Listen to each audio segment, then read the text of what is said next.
అందరికీ నమస్కారం. ముందుగా శ్రీమాత్రే నమః, శ్రీ గురుభ్యో నమః.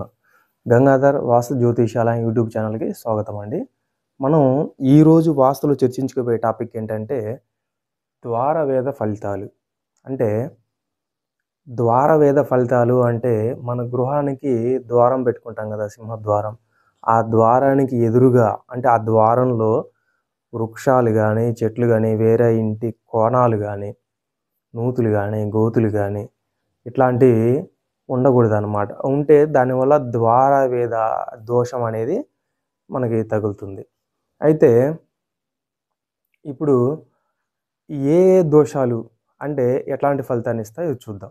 ఇప్పుడు మన ఇంటి గృహానికి ఆ ద్వారానికి ఎదురుగా ఆ చెట్టు ఉంది. ఆ ద్వారంలో చెట్టు పడ్డదనుకోండి, ఎదురుగా చెట్టు ఉంది. ఆ చెట్టు అనేది మన కరెక్ట్‌గా ద్వారంలో పడుతుంది. అట్లా ద్వారంలో పడితే ఆ చెట్టు పడడం వల్ల దోషం ఏంటంటే పుత్రికా దోషం అనేది కలుగుతుంది. Next okay. అలా తర్వాత మన ద్వారానికి ఎదురుగా ఒక బురద గానీ, ఇట్లా బురదలు అట్లా ఉన్నాయనుకోండి. ఎప్పుడు బురద, ఒక మురుగు కాల బురద అట్లా ఉంటే ఆ బురద వలన ఎప్పుడు శోకం కలుగుతుంది. అయితే ఈ మన మురికి మళ్ళీ అవి మన ద్వారంలో పడకూడదు. అయితే మన ద్వారానికి ఎదురుగా మురికి గుంటలు అట్లాంటివి ఉన్నాయనుకోండి, ఎప్పుడు బురద, మురుగు కాలువలు అవి కరెక్ట్‌గా మన ద్వారంలోనే పడుతున్నాయి. అట్లా పడితే ఏందంటే అధిక ఖర్చనమాట. అట్లాగే మన ద్వారానికి ఎదురుగా మళ్ళీ నూతులు గానీ, గోతులు, బావులు అట్లాంటియి ఉండకూడదు. అవి కరెక్ట్‌గా మన ద్వారంలో పడకూడదనమాట. ద్వారంలో పడితే అవి రోగాలని కలగజేస్తాయన్నమాట. అట్లా మనకి శాస్త్రంలో ద్వారవేద ఫలితాల గురించి బాగా చెప్పారనమాట. అయితే ఈ ద్వారవేద ఫలితాలు మనకు తగలకుండా ఉండాలంటే మనం ఏం చేయాలి? ఎలాంటి జాగ్రత్తలు తీసుకోవాలి?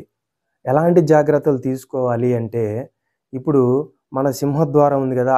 ఏ ఫేసింగ్ అయినా సరే, సింహద్వారం ద్వారమంత ప్రమాణం, ద్వారం ముందు ఖాళీ స్థలం వదిలేస్తే, ఆ దోషం అనేది తక్కువగా ఉంటుంది. ప్లస్ ఇంటికి 4 దిక్కులు గూడా ప్రహరీ ఉండాలి. ఎట్లాంటి దోషాలు ఏవైనా సరే, మన గృహానికి తగలకుండా ఉండాలి అంటే, మన గృహానికి 4 దిక్కులు ప్రహరీ ఉండాలి. ఇప్పుడు ద్వార ప్రమాణం ఎంత ఎత్తు, ఎంత ఉండాలి? ఒకసారి చూద్దామండి. ఇది మన గృహం అనుకోండి. ఇది మన గృహం అయితే దీనికి దిక్కులు తీసుకోండి. తూర్పు, పడమర, దక్షిణం, ఉత్తరం. ఎందుకంటే జనరల్‌గా మనకి తూర్పు దిక్కు వాళ్ళకి ఎక్కువగా ఖాళీ స్థలం వదిలేస్తారు కాబట్టి, జనరల్‌గా ఒక బండ గుర్తులాగా వదిలేస్తారు కాబట్టి, తూర్పు దిక్కు ఫేసింగ్ వాళ్ళకి గూడా అంత ఇబ్బంది ఉండదు. ఉత్తరం దిక్కోళ్ళు అయినా సరే, ఉత్తర ఫేసింగ్ అయినా సరే ఇంటి ముందు ఖాళీ స్థలం ఎక్కువ వదిలేస్తారు. కాబట్టి వాళ్ళకి అంత ఇబ్బంది ఉండదు. సరే, అయినా చూద్దాం మనం. ఎక్కువ ఖాళీ స్థలం లేదు. ఇట్లాంటి మన ద్వారంలో, సింహద్వారంలో ఎట్లా అంటే ఇది మన సింహద్వారం అనుకోండి. ఇంటికి సింహద్వారం. ఈ ద్వారంలో ఈ సెంటర్‌లో అనమాట ఇట్లా ఏరియాలు ఇంటి కోణాలు గానీ, ఇట్లా చెట్లు గానీ, ఈ ద్వారంలో ఇట్లా పడకూడదు. మురుగు గుంటలు, బావులు ఇట్లాంటియి అనేది కరెక్ట్‌గా ఈ ద్వారంలో అనేది పడకూడదనమాట. పడకుండా ఉండాలి అంటే మనకి 4 దిక్కులు గూడా ప్రహరీ తీసుకోవాలి. First point. మన ఇంటికి ప్రహరీ అనేది శ్రీరామ రక్ష. ఓకే. ఇప్పుడు తూర్పుదుంది. తూర్పు సింహద్వారం పెట్టారు అనుకోండి. ఎందుకంటే జనరల్‌గా తూర్పు అందరూ ఎక్కువ ఖాళీ స్థలం వదిలేస్తారు. ఇబ్బంది లేదు. అయినా సరే తక్కువ ఖాళీ స్థలం ఉన్నోళ్ళ గురించి చెప్తున్నా. మినిమమ్ ఎంత ఉండాలనేది. ఈ ద్వార ప్రమాణం. ఈ ద్వారం హైటు ఒక 6 ఫీట్ ఉందనుకోండి. 6 ఫీట్ ఉంటే ఈ ద్వార ప్రమాణం ఇంటి ముందు ఖాళీ స్థలం ఒక 7 ఫీట్ వదిలేయండి. 7 ఫీట్ వదిలేస్తే ఇట్లాంటి దోషాలనేవి గూడా అంతగా వర్తించవు. అట్లా అనమాట. నెక్స్టు దక్షిణం అనుకోండి. దక్షిణమైనా సరే ఇక్కడ ద్వారం వస్తే ఈ దక్షిణం వచ్చేపాటికేంటంటే అందరిలో చాలా అపోహ. దక్షిణం ఎక్కువ ప్లేస్ ఉండొద్దండి. 2 ఫీట్లే వదులుతాం. మేము 3 ఫీట్లే వదులుతాం అని అంటారు. ఇప్పుడు దక్షిణం రోడ్డు ఉందండి. దక్షిణం రోడ్డు ఉంది. మెయిన్ రోడ్డు రాజవీధి దక్షిణం వైపే ఉంది. దక్షిణం వైపు ఉంటే ఈ స్థలానికి ఎదురుగా ఏవో చెట్లు ఒక కొత్త కన్‌స్ట్రక్షన్ అయితే మీరే కొత్తగా కడుతున్నారు. వేరే ఎవరో మురుకు గుంటలు గానీ ఇట్లా ఏవైనా ఉన్నాయనుకోండి. అప్పుడు మీరేం జేయాలి? దక్షిణం అయినా సరే ఇక్కడ ప్రహరీ అంటే ఇది ద్వారం 6 ఫీట్లుంటే ఈ ప్రహరీ ఇక్కడ 7 ఫీట్ల దాకా వదిలేయచ్చు. ఈ మిగతా సెట్ బ్యాక్స్‌తో పని లేదు మీకు.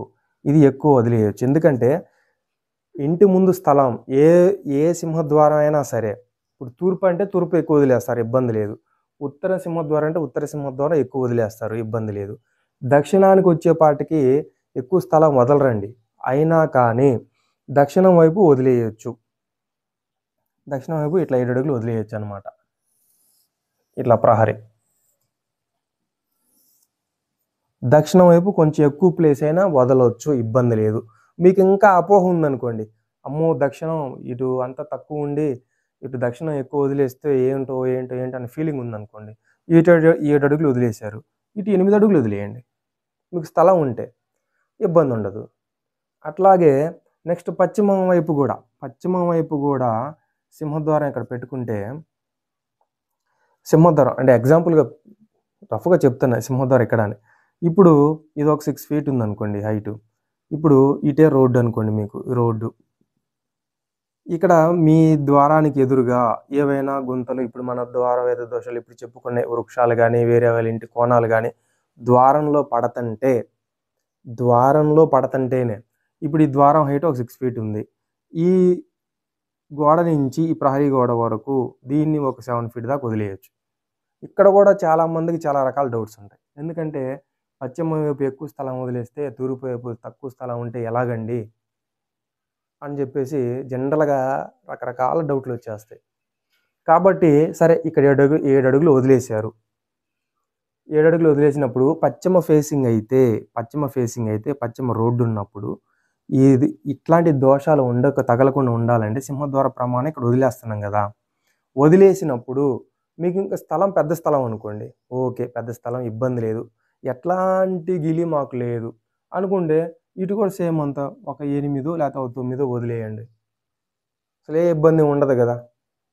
ఈ గిల్టీ ఫీలింగ్లన్నీ ఎందుకు. కానీ ఎటువైపు అయితే సింహద్వారం ఉంటుందో అటువైపు ఎక్కువ ప్లేసు ఉండొచ్చు. అది దక్షిణమైనా సరే పశ్చిమమైనా సరే ఎక్కువ ప్లేస్ అనేది ఉండొచ్చు. ఈ 2 దిక్కులకే ఎందుకు చెప్పాను, ఈ 2 దిక్కులకి ఎందుకు చెప్పట్లేదంటే జనరల్గా తూర్పు ఉత్తరాలకి అందరూ ఎక్కువ ప్లేస్ వదులుతారు ఇంటి ముందు. కాబట్టి చాలామందికి అపోహలు కూడా ఈ దక్షిణం వైపు ఈ పశ్చిమం వైపే ఉంటాయి. కాబట్టి ఇబ్బంది లేదు. ఈ ద్వార ప్రమాణం ఇక్కడ స్థలం మనం ఎక్కువ వదలవచ్చు. ఈ ప్రహరీకి ఈ గోడకు మధ్యలో ఈ ద్వార ప్రమాణం కంటే కొంచెం ఎక్కువ. ఈ ద్వార ప్రమాణం 6 అడుగులు ఉందనుకోండి, 7 అడుగులు తీసేయండి, వదిలేసినా ఇబ్బంది లేదు. ఇంటి ముందు ఎక్కువ స్థలం ఉంటుంది. పైగా ఈ దక్షిణ గురించి అపోహ అసలే వద్దండి. మనకి పైరగాలి ఎటు నుంచి వస్తుంది, దక్షిణం వైపు నుంచే వస్తుంది. మనకి ఇప్పుడు జనరల్గా వర్షాకాలం సీజన్ స్టార్ట్ అయినప్పుడు మనకి టీవీలో న్యూస్లో కూడా చెప్తూ ఉంటారు, నైరుతి ఋతుపవనాలు స్టార్ట్ అయినాయి, దక్షిణ నైరుతి ఋతుపవనాలు స్టార్ట్ అయినాయి, వర్షాలు పడే అవకాశం ఉంది అని. అలాగే పైరగాలి కూడా, పంటలకు వీచే పైరగాలి కూడా దక్షిణం వైపు నుంచే వస్తుంది. అట్లాంటి ఫ్రెష్ గాలి దక్షిణం నుంచి వచ్చినప్పుడు ఆ గాలి సమృద్ధిగా ఇంట్లోకి తగినన్ని విండోలు, తగిన ద్వారాలు ఎక్కడ ఏ ప్లేస్లో పెట్టాలంటే ఆ ప్లేస్లో ఉంటే ఆ ఫ్రెష్ ఎయిర్ అంతా ఇంట్లోకి వచ్చి అలా వెళ్ళిపోతూ ఉంటే ఆ ఇంట్లో ఉన్న హీట్ని, నెగిటివ్ ఎనర్జీని అంతా తీసుకెళ్ళిపోతూ ఉంటుంది. ఇంట్లో ఎప్పుడైనా సరే సూర్యకిరణాలు సమృద్ధిగా పడతా ఉండాలి, గాలి వెలుతురు సమృద్ధిగా రావాలి. అట్లా వచ్చినప్పుడు ఆ ఇంట్లో వాళ్ళకి ఎక్కువ అనారోగ్య సమస్యలు రావు. కాబట్టి దక్షిణ పశ్చిమాలని చెప్పి అపోహలు పెట్టుకోకుండా ఇటు ఏ ఫేసింగ్, దక్షిణం ఫేసింగ్ అయితే దక్షిణం వైపు ఎక్కువ ప్లేస్ ఉండవచ్చు. పశ్చిమం అయితే పశ్చిమ సింహద్వారం ఎదురు, ప్రహరీకి సింహద్వారానికి ఎదురుగా కొంచెం ఎక్కువ ప్లేస్ ఉన్నా ఇబ్బంది లేదు, ఉండొచ్చు. కాబట్టి ఇట్లా ఈ వీడియో కనుక మీకు నచ్చితే మీ ఫ్రెండ్స్ అండ్ ఫ్యామిలీ మెంబర్కి షేర్ చేయండి. ఈ వీడియో మీకు ఎవరికైనా ఉపయోగపడచ్చు. కాబట్టి మనం నెక్స్ట్ ఇంకో టాపిక్తో మళ్ళీ కలుద్దామండి. అంతవరకు సెలవు. జై శ్రీరామ్.